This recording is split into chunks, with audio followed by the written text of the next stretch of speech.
É sempre muito bom quando nos ofertam oportunidades de trabalho.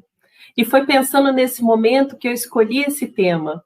Não é porque estamos no mês de maio, porque o trabalho faz parte da nossa vivência. Ele tem que ser contínuo, ele tem que ser sempre. E por que a gente pode afirmar que o trabalho tem que ser para sempre? Claro que vai variar nas formas, mas porque é uma lei divina. E aí a gente começa a pensar. Trabalhamos muito, isso não podemos negar, todos nós trabalhamos bastante. Temos essa necessidade, temos essa vontade, faz parte da humanidade o trabalhar. E por ser uma lei divina, sabemos que as leis estão escritas dentro de nós. Sabemos que as leis estão escritas na nossa consciência, não é assim que nos diz a espiritualidade? Onde está escrita a lei de Deus? Na nossa consciência. Então, o trabalho, por ser uma lei divina, faz parte da nossa existência. E aí nós começamos a pensar, e quando recorremos à codificação, vamos perceber que a lei de trabalho é a segunda lei ali trazida pelos espíritos. Logo após a lei de adoração. E aí a gente tem que começar a pensar, por que a lei de trabalho vem logo após a lei de adoração? Primeiro que adorar é reconhecer Deus como nosso Pai. E é importante a gente falar como nosso Pai, e não só como Pai, o nosso. Porque quando Cristo nos ensinou a oração dominical, ele nos disse, Pai nosso que estais no céu. Quando ele diz Pai nosso, automaticamente ele mostra para todos nós que, sendo filho do mesmo Pai, constituímos uma família universal, ou seja, somos todos irmãos. Então, adorar a Deus é reconhecê-lo como nosso Pai e automaticamente que somos todos irmãos. Mas logo após a lei de adoração vem a lei de trabalho que nos diz o seguinte, isso não está escrito na codificação, mas é a proposta da lei de trabalho. Não basta adorar a Deus, não basta orar a Deus, não basta reconhecer Deus como nosso Pai. Temos que trabalhar para manter a criação divina em harmonia. Temos que trabalhar para esses irmãos que acabamos de reconhecer como nossos irmãos, como constituintes dessa família universal. Então, não basta reconhecer Deus Pai, não basta reconhecer que temos irmãos, se nada fizermos por esta grande obra. Aí entra a nossa grande questão. Amar a Deus sobre todas as coisas e ao próximo como a si mesmo. Quando eu amo o próximo, eu quero vê-lo bem, feliz, harmônico, suprido nas suas necessidades. E para isso eu tenho que me colocar como aquele que trabalha pelo conjunto, pelo coletivo, por todos nós. Por isso a lei de trabalho vem logo após a adoração. Não basta adorar. Temos que fazer. Sabemos que amamos o Pai, mas sabemos que o amor em ação, ou seja, mãos à obra, é a caridade. Então, trabalhar é fundamental para que ofertemos a todos os nossos irmãos possibilidades de crescimento, possibilidades de evolução, possibilidades de um dia chegarem, como nós também queremos, a mundos felizes. Mas quando a gente fala em trabalho, sempre vem à nossa memória aquela ideia de peso, de encargo, de algo muito difícil, algo que vai me demandar tempo, esforço. múltiplas necessidades me exigem o trabalho. Mas será mesmo que o trabalho tem sempre que ser algo que nos traz desconforto? Ele não é lei divina? As leis divinas não existem para nos levar à felicidade? Será que Deus nos traria algo que só nos fizesse sofrer? Não. Deus é justiça, bondade, amor. Ele não traz nada que nos faz sofrer. Mas aí a gente pode perguntar, mas eu sofro para trabalhar, eu me esforço demais, eu me canso. Mas aí vem do não entendimento do que é realmente o trabalho. Então, a nossa proposta hoje é trazermos essas questões sobre o trabalho para tentarmos começar a entender o que é essa lei divina. Então, hoje temos para os nossos pensamentos e raciocínios o trabalho, né? A lei de trabalho. Vamos trabalhar um pouco hoje. E aí eu trouxe como uma primeira questão essa questão 675. Por trabalho, só se deve entender as ocupações materiais? Só o que eu faço no meu dia a dia, só o que eu consigo amealhar para a minha matéria é trabalho? E a espiritualidade vem nos respondendo assim: não. O espírito trabalha assim como o corpo. Toda ocupação útil é trabalho. Toda ocupação útil é trabalho. Essa resposta, ao mesmo tempo que nos traz responsabilidade, que nos entrega nas mãos a responsabilidade de trabalhar como lei, ela também nos conforta, porque às vezes a gente pensa assim, mas eu faço tão pouco, eu não faço um estudo na casa espírita, eu não estou na direção de nada, eu fico ali só recebendo as pessoas, eu fico ali só distribuindo a água fluida, eu fico ali só. Toda ocupação útil é trabalho. Então nós temos que tirar esse só das nossas linguagens e falar, eu fico ali recebendo as pessoas. Eu distribuo a água fluida. Eu escrevo a mensagem. Eu abro a palestra virtual. Eu faço, eu trabalho. Então, tudo que fizermos de útil é trabalho de todos nós. E tudo que fizermos em relação ao outro é trabalho. Tudo que fizermos junto aos nossos irmãos e em nós é trabalho. Dos mais simples aos mais grandiosos, são trabalhos. E aí pensemos, quais os trabalhos que nos atingem profundamente? Será que são aqueles que são feitos em grande volume, que aparecem muito? Ou será que são aqueles do dia a dia? Aqueles que a gente faz, às vezes sem perceber, mas que são fundamentais para o desenrolar do nosso dia. O levantar e dar um bom dia com a vontade que seja um bom dia. Isso também é trabalho. Isso é trabalho porque, para que eu desse esse bom dia, eu tive que pensar e jogar ali fluidos para que o dia daquela pessoa realmente fosse boa. Tudo que é útil é trabalho. E aí a espiritualidade, Kardec pergunta a espiritualidade na 683 do Livro dos Espíritos. Qual o limite do trabalho? O das forças.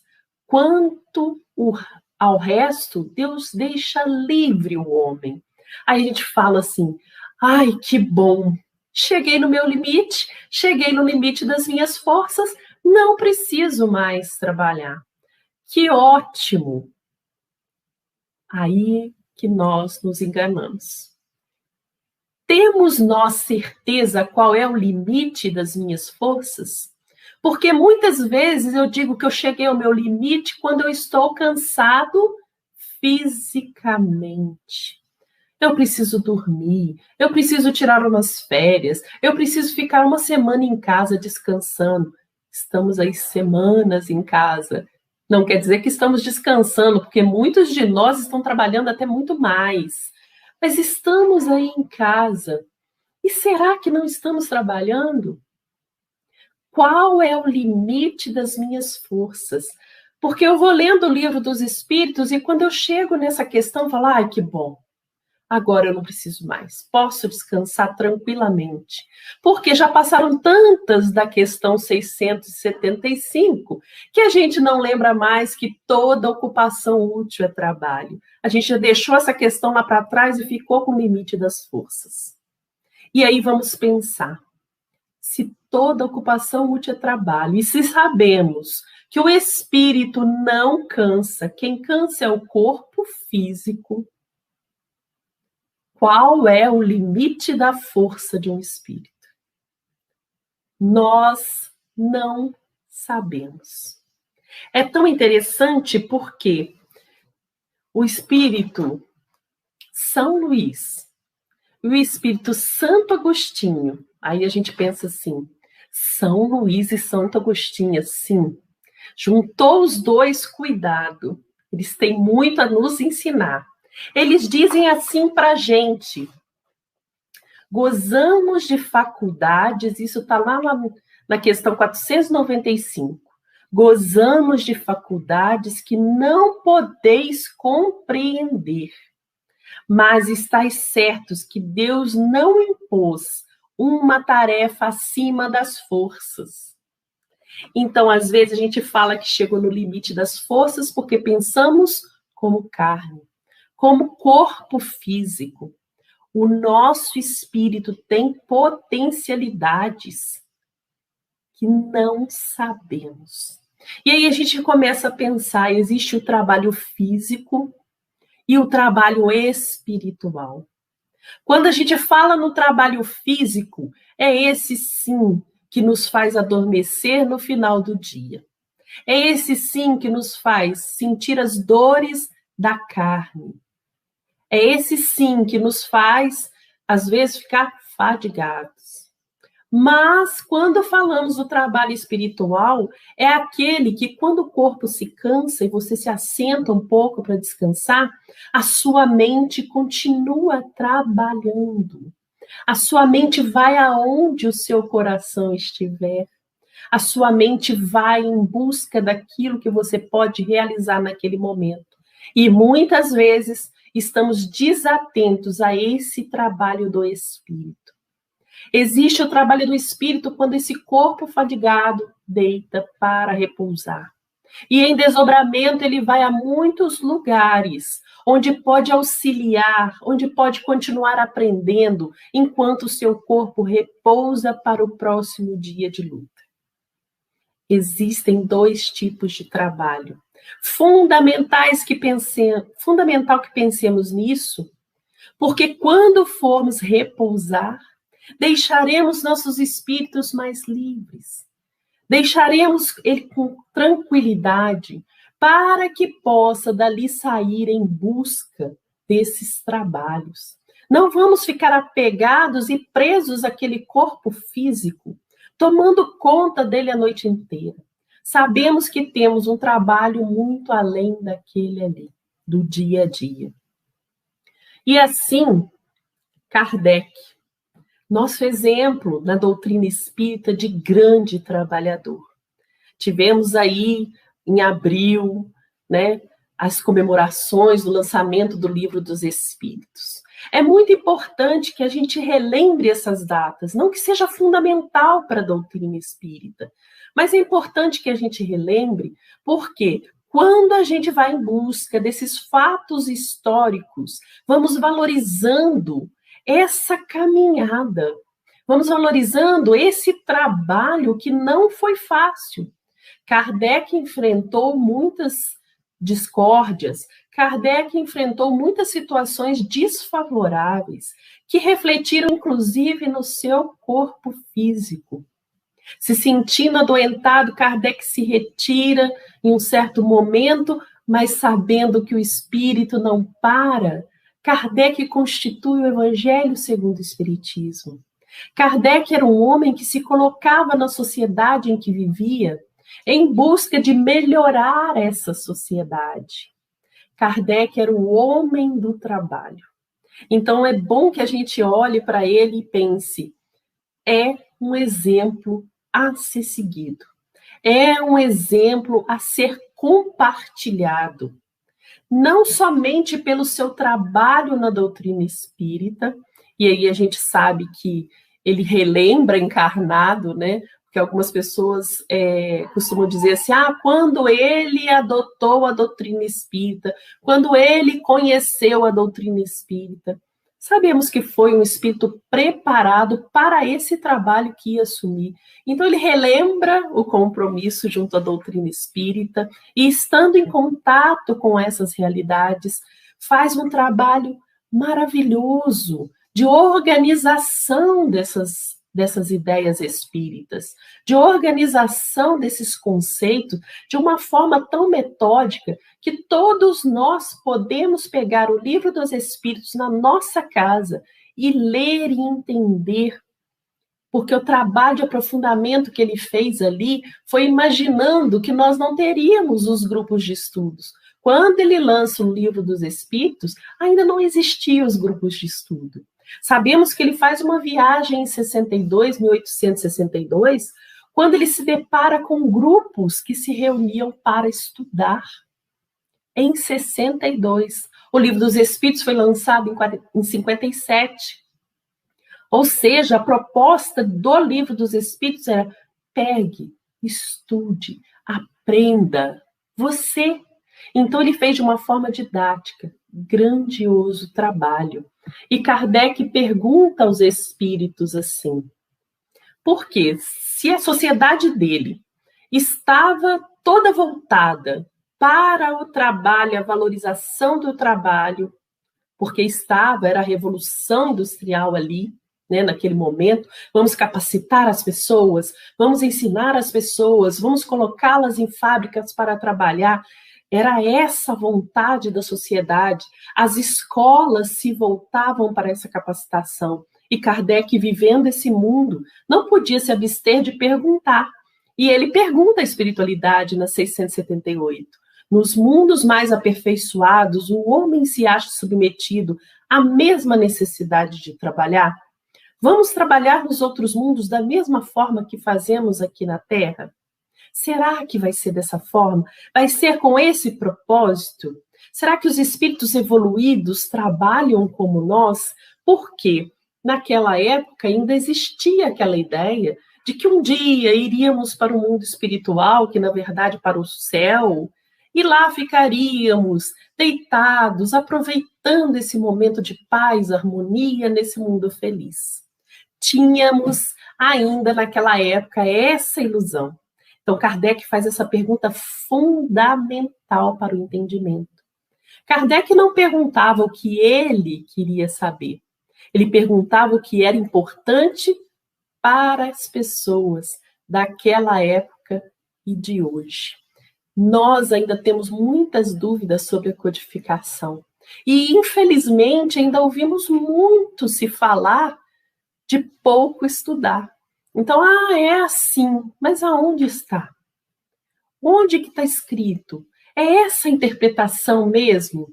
E aí a gente sabe que até para interpretar a doutrina espírita, entender, é preciso trabalho do estudo, né? Trabalhar através do estudo, estudar muito, porque às vezes nós lemos e à medida que vamos aprofundando o conhecimento, nós vamos entendendo melhor. E responde à espiritualidade. A natureza do trabalho está em relação com a natureza das necessidades. Quanto menos materiais são estas, menos material é o trabalho. Mas não deduzais daí que o homem se conserve inativo e inútil. A ociosidade seria um suplício em vez de ser um benefício. É muito importante o que a espiritualidade nos trouxe. O nosso trabalho vai depender da nossa evolução. O que necessitamos hoje? Estamos aí nesse meio virtual, todos nós tivemos que sair correndo e comprar máquinas que suportassem os programas que precisamos, que suportassem as nossas aulas online, que suportassem a nossa internet, que desse conta de toda essa nova realidade. Para isso, tivemos que trabalhar no nosso trabalho material um pouco mais para amealhar essa quantia para comprar a máquina. Então, aqui nesse mundo, fizemos todo esse aparato para o virtual. E aí a gente começa a pensar, existem mundos que os espíritos se comunicam pelo pensamento. E aí não precisa máquina especial, nem linguagem especial, é pelo pensamento. E aí chegaremos nós com os nossos computadores, com os nossos celulares nesse mundo e falaremos: para que tudo isso se aquilo que eu penso chega no meu irmão? Para que tudo isso? Então, nesse mundo, o trabalho vai se transformar. Não vai ser mais para adquirir bens materiais.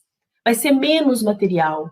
Então, por que vamos trabalhar lá? Vamos trabalhar para construir a nossa felicidade e a felicidade daqueles irmãos que ainda necessitam do nosso auxílio.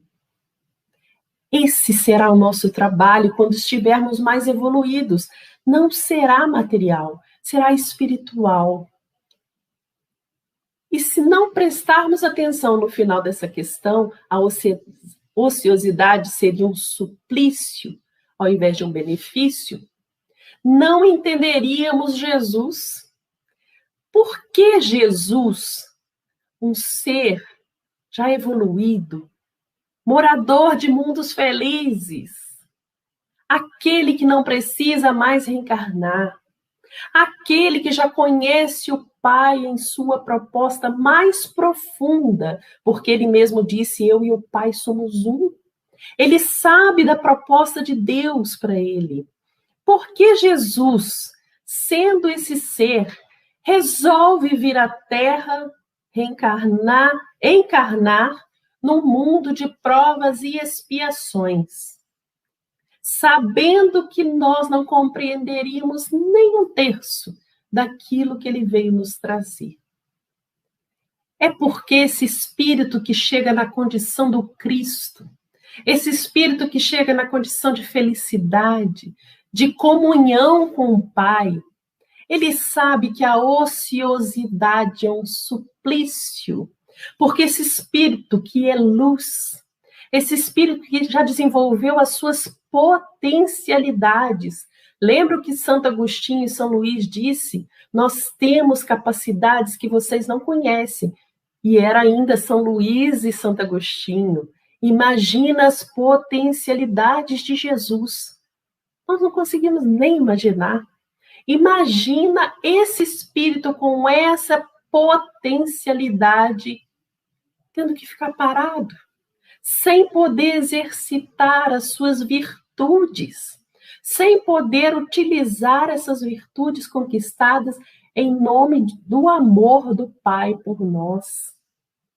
Isso não é benefício. É como se você quisesse prender uma força muito grande dentro de um potinho muito pequeno. Ele precisa expandir. Por isso que o Cristo nos disse: faça brilhar a sua luz. Quando ele diz isso, não é só a luz espiritual, não é só essa. É brilhar a sua luz, é faça brilhar tudo aquilo que você constrói. Faça com brilho, faça com ânimo, faça com vontade. É interessante quando a gente vê uma pessoa que está fazendo algo com vontade, mesmo que seja algo muito sacrificial. Pensemos em Madre Teresa. Pensemos em Irmã Dulce. Elas faziam com vontade. E quando faz com vontade, você sente brilhar aquela pessoa. É diferente daquele que faz por opressão, obrigação, ele apaga a sua luz. Você percebe que ele está fazendo sem vontade. Então, quando Jesus nos disse, faça brilhar a sua luz, faça com vontade, demonstre que é bom. Tire a ociosidade, porque isso é suplício. Porque esse espírito de luz tem que agir. Assim a gente consegue entender por que Jesus vem a um mundo de provas e expiações. Por amor a todos nós, que mesmo sem conseguir compreender, já tínhamos que ter esse exemplo de vontade, esse exemplo de brilhar a luz, esse exemplo de querer trabalhar, querer realizar. O trabalho para o homem visa duplo fim: a conservação do corpo, as nossas necessidades materiais.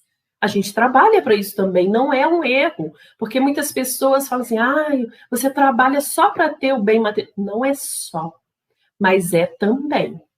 E o desenvolvimento da faculdade de pensar, o que também é uma necessidade, e eleva acima de si mesmo. O eleva acima de si mesmo. É interessante porque é um pedacinho pequeno, né? Que a gente fala assim, é só isso, mas tem tanta coisa. Trabalhar para a manutenção do nosso corpo físico é fundamental. Cuidai da obra da criação. Tenha respeito com a obra da criação. O corpo físico é obra da criação. Não podemos deixá-lo sem cuidado. Ele precisa de cuidado. Claro, dentro daquelas propostas de não abuso. É de uso, mas não de abuso. Mas também o trabalho desenvolve o pensar. Como falamos, se precisamos de máquinas melhores, temos que parar e pensar como desenvolvê-las. E à medida que vamos parando e pensando como desenvolvê-las, nós vamos criando mais sinapses cerebrais, ou seja, o cérebro vai desenvolvendo mais, ganha novas capacidades, tanto para o desenvolvimento material quanto para o espiritual. Quando você consegue fazer ligações mais corretas, quando você consegue pensar mais profundamente, isso também se reflete na sua vida espiritual. Você começa a olhar com mais atenção ao seu redor. Você começa a buscar mais informações e com essas informações você começa a perceber que a vida não é só física, que a vida não é só material, existe muito mais além. Então, o trabalho nos faz desenvolver a capacidade de pensar, conservar o corpo e eleva acima de si mesmo, e isso é muito importante. O trabalho tem que ser para elevar-nos acima de nós mesmos, não acima do outro. Porque o que vemos muito é que pessoas mais capacitadas e mais desenvolvidas intelectualmente, elas costumam ganhar tanto em nome que elas começam a subjugar os outros. Você não é capaz de trabalhar comigo. Você não tem conhecimento suficiente para me ajudar. Você não pode fazer parte do meu círculo de trabalho porque você não tem nada a oferecer. E aí a gente volta na questão do Livro dos Espíritos, que toda ocupação útil é trabalho. Será mesmo que essa pessoa não tem nada a oferecer? Será que o que falta não é a minha boa vontade de capacitá-la, de oferecer, de auxiliar, de trazê-la comigo? Porque se eu quero elevar acima de mim mesmo, ele está falando de manutenção das minhas virtudes. Ele não está falando para eu me levar acima do outro.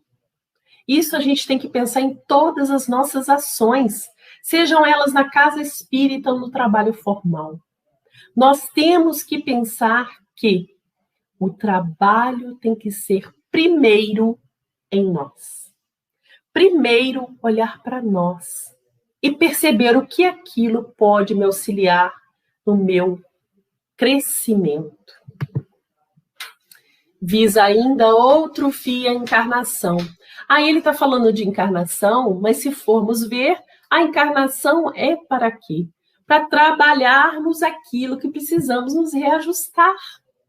Então, visa outro fim a encarnação, de pôr o espírito em condições de suportar a parte que lhe toca na obra da criação.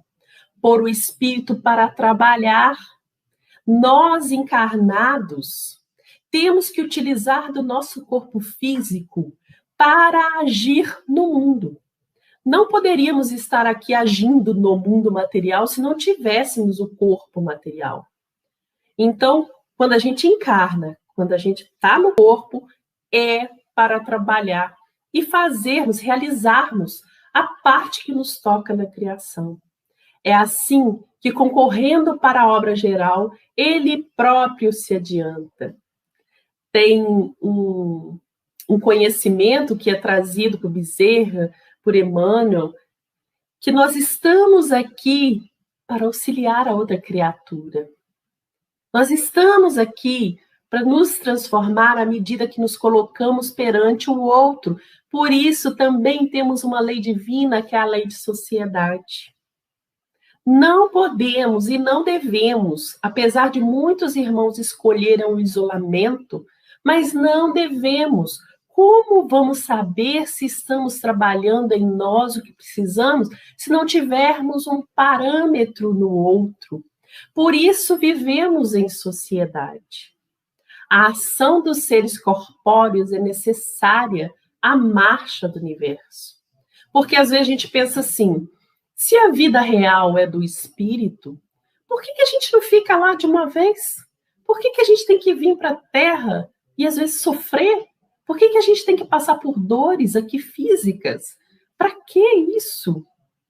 É porque é no físico que a gente tem o contato mais direto, através da organização do nosso planejamento encarnatório, contato mais direto com aquelas pessoas que precisamos. No mundo espiritual, muitas vezes a gente vai pela afinidade. Então, costumamos nos localizar em grupos que somos afins. Temos trabalho, temos aqueles que vamos orientar, temos aqueles que vamos ter dificuldade, temos. Mas no mundo material isso se intensifica. E temos o esquecimento, o dom do esquecimento, o amor de Deus por nós nos faz esquecer da vida passada. Aqui somos colocados frente a pessoas que não lembramos quem eram. E temos que nos reajustar. E esse fator só acontece no corpo físico. Por isso temos sim a vida espiritual como a real, mas é no corpo físico que vamos nos colocar em situações que só são permitidas no corpo físico. Deus, porém, na sua sabedoria, quis que nessa mesma ação eles encontrassem um meio de progredir e de se aproximar dele. Desse modo, por uma admirável lei da providência, tudo se encadeia, tudo é solidário na natureza. Tudo. Ou seja, temos um trabalho coletivo. O que eu faço não é só para mim. O que eu faço vai influenciar na vida de todos nós. Vamos supor que eu quisesse estar aqui hoje, assim como quis, estar aqui hoje para trazer essas reflexões. Mas o Renato, por exemplo, ia falar assim, eu não vou hoje, não vou abrir a sala, não precisa. E aí? Eu conseguiria fazer a minha parte se ele não fizesse a dele? Se vocês não estivessem aí trabalhando também ao me ouvir, trabalhando inclusive a fraternidade, a caridade de me ouvir? Será que conseguiríamos? Ou seja, percebemos assim que fazemos parte de uma rede que se encadeia. Quando vamos encarnar, temos lá nosso plano reencarnatório, que se mistura com tantos outros. Lembramos de Lísias lá no nosso lar, quando ele conversa com André Luiz, que ele precisa reencarnar, que ele quer muito reencarnar. E André Luiz pergunta para ele, mas por que você não reencarnou? Porque a pessoa que eu preciso me reajustar ainda não vai encarnar. Eu preciso que ela encarne para que eu esteja lá também. Eu estou esperando esse momento. Olha como os planos se encadeiam. Por isso que nós temos que valorizar muito esse momento que estamos vivendo, essa oportunidade que estamos tendo, porque para que ela se conjugasse, todas as coisas se conjugassem, para que a gente estivesse aqui agora, foi muito trabalho da espiritualidade. Muito trabalho da espiritualidade junto conosco, os mentores de todas as pessoas que tinham que encarnar comigo, trabalharam junto e compuseram essa harmonia, compuseram essa cadeia, essa rede de apoio, de reajuste, de construção, de transformação, de crescimento. É muito trabalho e às vezes a gente não sabe o que veio fazer aqui. A gente não sabe por que encontrou aquela pessoa. A gente não sabe por que se desencontrou de outra. Porque estamos tão distraídos com o dia a dia, com o trabalho físico, que esquecemos desse trabalho espiritual que vem de muito antes de estarmos aqui, que é fundamental para o nosso crescimento. Então, sempre que pensarmos, temos que pensar que fazemos parte de trabalhos que não são diretamente nossos, mas que também são responsabilidades nossas. Porque o meu trabalho vai influenciar no trabalho do outro. Aquilo que eu não fiz vai dificultar o trabalho do outro. Aquilo que eu avancei em direção ao outro, eu tirei a oportunidade dele de realizar. Olha como é delicada essa relação. Nós temos que pensar muito e trabalhar sempre, auxiliar e trazer o outro conosco. Essa é a nossa parte da criação, é a parte que nos toca na obra. E assim, sem o trabalho, o homem permaneceria sempre na infância. Fomos criados simples e ignorantes, não foi? Nós permaneceríamos na infância quanto à inteligência se não tivesse o trabalho que nos faz pensar, que nos faz avançar, que nos faz querer. Foi perguntado à espiritualidade por que temos tentações, né? Se não tivesse tentação, ia ser ótimo, a gente não ia cair ia deslizar em algum ponto, ia cair em algum momento, se não tivesse tentação. Para que tem tentação? Para te estimular à vontade, para te testar se você está firme no seu propósito. Se não tivesse o trabalho, porque essa vontade nos faz trabalhar. Sem o trabalho, nós permaneceríamos na infância quanto à inteligência. Por isso é que seu alimento, sua segurança, o seu bem-estar dependem do seu trabalho e da sua atividade. E aí a gente pensa, mas e aquele que não pode trabalhar? E aquele que por algum motivo não tem a capacidade do trabalho? E aquele que não consegue, por conta do seu corpo físico, exercer uma função? E aquele que não consegue, por causa da sua intelectualidade um pouco reduzida nessa encarnação, por N motivos? Aquele que não consegue, então ele está em erro, porque o trabalho é fundamental, o trabalho é que vai me trazer a segurança, o bem-estar, o trabalho é que vai desenvolver a minha inteligência. E aquele que não faz, aquele que não constrói, aquele que não trabalha, e ele, né? Kardec pergunta. Aí a gente traz aqui, antes de trazer a resposta de Kardec, isso aí está no Pensamento e Vida, no capítulo 7 de Emmanuel. Chama Trabalho. E ele traz para a gente 3 pontos que traz uma clareza para a nossa vida. Ele fala que o trabalho tem 3 tipos de trabalho. O trabalho obrigação, o trabalho ação e o trabalho serviço. O trabalho obrigação é aquele que você faz para se manter. Ele diz isso para a gente. O trabalho e obrigação é aquele que você faz para se manter. Mas como assim? É aquele que você levanta de manhã e fala assim, ai, não acredito, já está na hora. Eu nem queria ir, mas eu tenho que ir. É realmente a sua obrigação. Você tem que ir para se manter. É um trabalho-obrigação. É aquele que vai te sustentar a vida física. É aquele que às vezes não é o seu trabalho dos sonhos. O seu sonho era ser metalúrgico e você é professor. O seu sonho era ser aviador e você é dona de casa. O seu sonho era ser dona de casa e você é uma advogada. Não é o seu sonho, é a sua obrigação, né? O seu sonho era ficar dentro de casa e cuidar dos filhos, mas o mundo te exige sair e trabalhar. Então, essa é a sua obrigação. É aquele que te mantém fisicamente. Mas Emmanuel continua falando para a gente, nesse capítulo, que existe o trabalho-ação. Então, temos o trabalho-obrigação que mantém a minha vida física, que às vezes não é meu sonho, mas é o que eu preciso, é o que eu tenho, como algumas pessoas costumam dizer.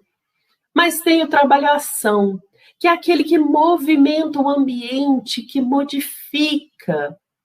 E aí a gente pensa, como assim modifica o ambiente? É aquele que mesmo você estando num trabalho-obrigação, que não é os seus sonhos, você sabe que estando ali você tem as suas responsabilidades, que você se coloca de uma forma muito amena perante a sua obrigação, porque você sabe que do seu trabalho dependem tantos outros trabalhos. Então você cumpre as suas obrigações com responsabilidade, com pontualidade. Você passa a ser exemplo para os outros, que também às vezes não estão em trabalhos dos sonhos, mas você mostra para eles que estando ali você se dedica, você se entrega, você age com responsabilidade, firmeza, com clareza. Você não admite ações que não sejam dentro da sua proposta de trabalho, ações errôneas. Você não pratica ali injúrias, difamações. Você não pratica ali atos que são muito errados perante a sociedade. Você se coloca de uma forma responsável, compreendendo que mesmo não sendo os seus trabalhos dos sonhos, é o que te mantém. Então você começa a modificar o ambiente com seu exemplo de trabalho. Também é aquele que te faz ser tolerante enquanto o outro está sendo agressivo. Também é aquele que demonstra para o outro como agir perante as situações mais difíceis de convivência. É um trabalhação, porque você está sendo exemplo para aqueles outros que estão como você, num trabalho-obrigação. Mas Emmanuel continua dizendo que tem um trabalho-serviço. Temos obrigação, temos ação, mas temos serviço. E ele nos diz que assim como obrigação é o que te mantém, o ação modifica o ambiente, o serviço vai trabalhar dentro de nós. Então, quando estivermos num trabalho-serviço, quando a gente tem que pesar e medir as nossas palavras, os nossos sentimentos, tolerar mais, ser mais brando, ser mais compreensivo, agir quando tivermos que agir, mas sabendo que o outro é um irmão, sabendo que o outro vai ouvir de você algo que pode ser fundamental na sua tomada de decisão. É um trabalho-serviço quando você faz a parte interna, quando aquela sua obrigação, mesmo ainda sendo obrigação, te faz transformar, te faz levantar de manhã e falar, já tenho que ir, graças a Deus. Já te mostra que muitos dos nossos irmãos gostariam de estar pelo menos em um trabalho-obrigação e não conseguem. Quando você está no trabalho-serviço, você se torna grato pelas dificuldades até que você tem passado nesse trabalho. Quando você está num trabalho-serviço, você compreende o Cristo, porque mesmo ele estando na terra, com um trabalho muito difícil, que era o esclarecimento dessas mentes endurecidas. Ele se alegrava. Ele se alegrava porque era uma oportunidade de trabalho. Ele se alegrava porque ele estava ali modificando o ambiente. Ele se alegrava porque ele sabia que era fundamental para todos nós esse respiro de amor. Então a gente entende, na hora que Emmanuel nos coloca isso, que estejamos nós, no trabalho que estivermos, no momento que estivermos, nas dificuldades que estivermos, alegres pela oportunidade. Porque se assim não fosse, não estaríamos aqui já em crescimento. Muitos dos nossos irmãos ainda nem imaginam o trabalho espiritual. Ainda estão ali fechados no trabalho material. Nós já temos a clareza. Então, mesmo em todas essas ações, nessas classificações que Emmanuel nos traz, quando a gente já está um ser mais espiritualizado num trabalho-serviço, nós nos alegramos com a possibilidade. O Criador, nos diz Bezerra, sempre atende a criatura através de outra criatura. Deus não é um homem. Não teria como ele agir conosco se não fosse através dos nossos próprios irmãos. Nós é que fomos colocados no mundo material para agir. É necessário estarmos sintonizados com a criação, a fim de recebermos o impulso do Criador para o socorro da criatura. Fomos chamados para a construção da era melhor. É através de uma criatura que Deus auxilia outra criatura. Quantas vezes a gente se esquece disso? E acha que o outro só está nos criticando. Ou acha que o outro só está nos chamando atenção. E nós esquecemos que às vezes ele é o porta-voz da espiritualidade maior, do próprio Pai, do Cristo. Ele é o porta-voz desses alertas que nos farão caminhar por caminhos melhores, que nos farão ir mais diretamente à felicidade que estamos destinados. Jesus nos disse, eu sou o caminho, a verdade e a vida. Ele não disse, eu sou o único caminho, porque ele sabia que nós, nas nossas condições evolutivas, talvez tomássemos outros caminhos. Mas ele nos diz, eu sou o caminho. Eu não sou o centro da obra, mas eu sou aquele que já caminhei. Eu sou aquele que já passei por estradas e já sei que o mundo é de provas, de expiações, porque eu já estive em um, porque é difícil hoje a gente pensar no Cristo como um ser igual a gente, no meio dos tormentos, mas ele esteve no mundo e venceu o mundo, ele mesmo disse. Então ele passou por esses caminhos, por isso ele diz, eu sou o caminho. Ou seja, Jesus é exatamente essa criatura que veio auxiliar outra criatura. Mas para isso, ele não só falou. A gente lembra da passagem de Emaús, quando é falado, Jesus, um verdadeiro profeta, em obra, em falas e obras, em palavras e ações. O que eles estavam dizendo? Ele não só falou, ele fez, ele trabalhou. Ele mostrou para a gente que se a gente quisesse chegar a algum lugar, por isso é importante, ele falou, eu sou o caminho. Ninguém vai a nenhum lugar se não começar a andar, se não começar a fazer. Andar por caminhos mais certos exige esforço, sim. Mas é a única forma da gente chegar em lugares melhores. Se a gente ficar aqui parado, sem nos colocar em movimento, em ação, por isso trabalhar é verbo, é ação.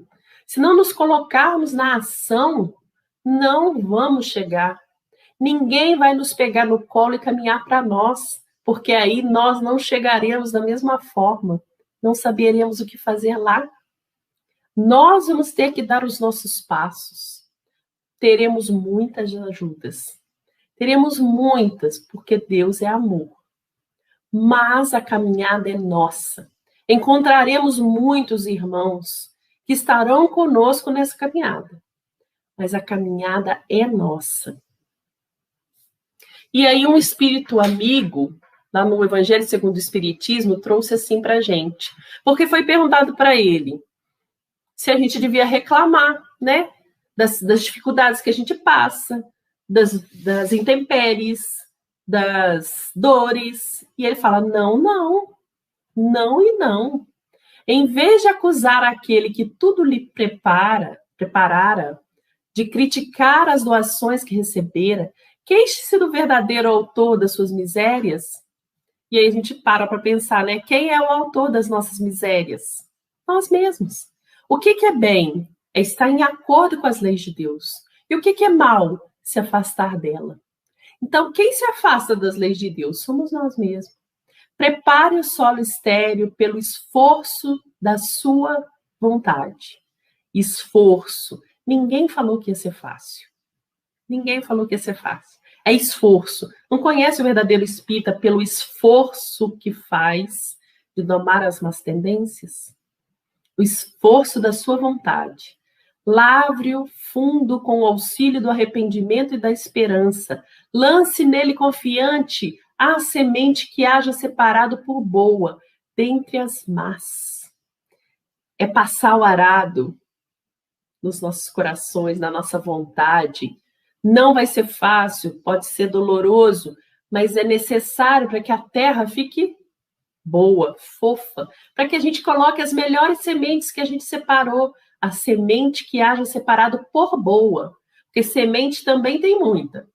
Dependendo do que a gente jogar, vai nascer trigo ou joio. Escolheremos as melhores, né? Regue com seu amor e sua caridade. E Deus, o Deus de amor e de caridade, dará àquele que já recebera. Verá ele, então, coroados de êxito, seus esforços, e um grão produzir 100 e outro 1000. E aí a gente lembra da parábola do semeador, que é muito interessante, porque ela fala assim, um semeador saiu a semear. Ou seja, era um semeador, uma pessoa entendida, mas não cessou de trabalhar e semeou. E a parábola não diz que ele voltou para ver se frutificou. Ele continuou a semear. Ela só diz, um semeador saiu a semear. Trabalhou e trabalhou. Ele não se importou se em alguns solos a semente não nasceu. Sabe por quê? Porque mesmo nesses solos endurecidos, pedregosos, cheios de espinhos, aquela semente já serviu de modificação. Ela não chega a brotar, mas como a gente sabe, ela aduba, ela melhora o solo, para que um dia um outro semeador, porque a gente se preocupa muito que a obra é nossa, né? Nós estamos fazendo. E aí a gente desencarna, e agora? E a obra? Vem outro semeador, um outro semeador que passar ali já vai encontrar um solo melhor do que a gente encontrou. Até que um dia esse solo vai estar bom. E a semente vai cair e vai produzir 100, 1000, né? Nós não temos que nos preocupar se estamos desperdiçando sementes. Nós temos que doar sementes, nós temos que dar as sementes para que aquele que possa já aproveite. Então, nós temos que trabalhar pelo outro, sim. Ah, mas ele não quer? Ele não quer agora, ele ainda não entendeu. Um dia ele vai querer. E aí já tem aquelas sementes ou aquela terra um pouco mais preparada dentro de si para brotar, para conseguir realizar.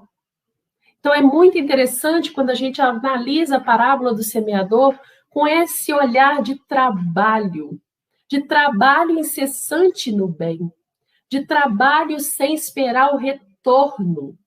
Um dia, né, verá ele coroado de êxitos. Um dia. Não espera o retorno, faça, trabalhe. Nossos irmãos necessitam e nós também. Se Deus houvesse Isentado do trabalho o corpo do homem, seus membros se teriam atrofiado. Se houvesse isentado do trabalho da inteligência, seu espírito teria permanecido na infância no estado de instinto animal. Por isso é que ele fez do trabalho uma necessidade e disse: procura e acharás, trabalha e produzirás. Se você não procurar e trabalhar, você não acha, você não produz. Dessa maneira serás filho das tuas obras. Aquilo que você vai colher lá no futuro ou em outra vida vai ser fruto do que você plantou hoje. Terás dela o mérito e serás recompensado de acordo com o que hajas feito.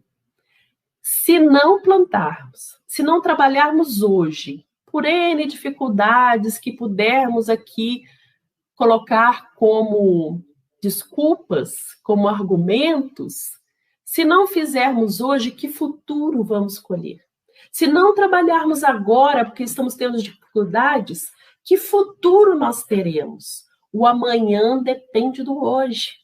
Assim como o hoje das nossas dificuldades ou alegrias foi o que plantamos anteriormente, foi o que trabalhamos anteriormente. Por isso, a lei de trabalho vem depois da adoração. Não adianta só reconhecer Deus como Pai. Se nada fizermos com tudo que Ele nos dá, se nada fizermos com o corpo físico que possuímos agora, se nada fizermos com a capacidade que temos de pensar, vamos atrofiar totalmente. O espírito atrofia, ele não regride, mas ele para, estagna. E aí, é como se tivesse atrofiado, né? E até a gente colocar novamente essa potencialidade em ação é muito mais demorado. Então, não vamos parar, meus irmãos. Vamos continuar, mesmo com dificuldades. Temos tantas pessoas que podem nos auxiliar. Temos a nós mesmos, nossos mentores, nossos espíritos amigos, familiares. Podemos ser auxiliados em todos os momentos. E aquele homem que não pode trabalhar, ele é inútil? Ele tem uma encarnação inútil?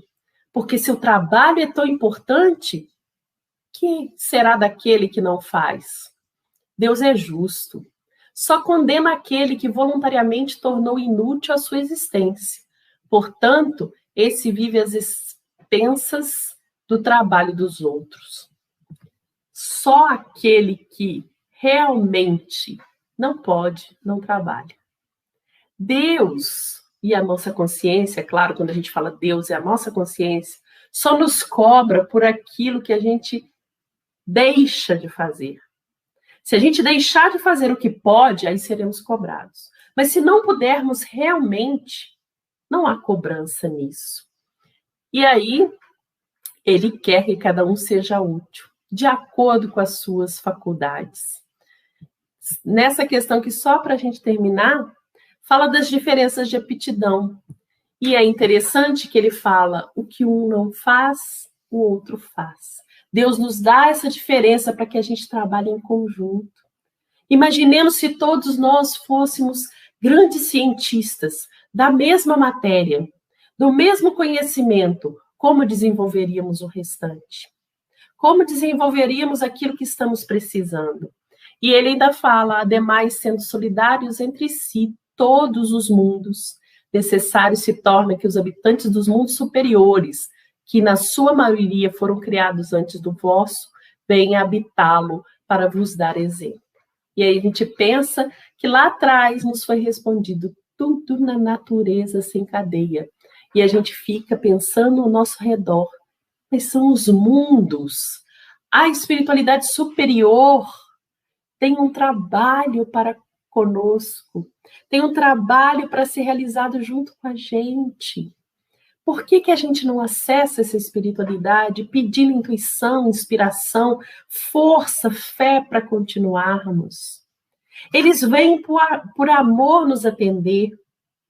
Eles vêm por dedicação, por entrega. Nós precisamos acessá-los. Os seus resultados são do tamanho dos seus esforços.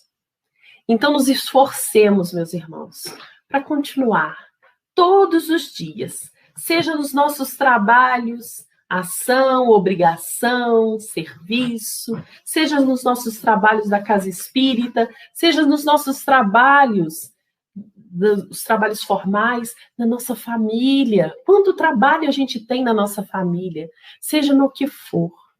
Trabalhemos com fé, com esperança, com vontade. Jesus não desanimou de nós, nos aguarda.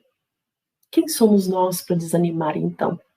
Com um mestre tão querido, de exemplos tão sublimes, ele ainda nos aguarda.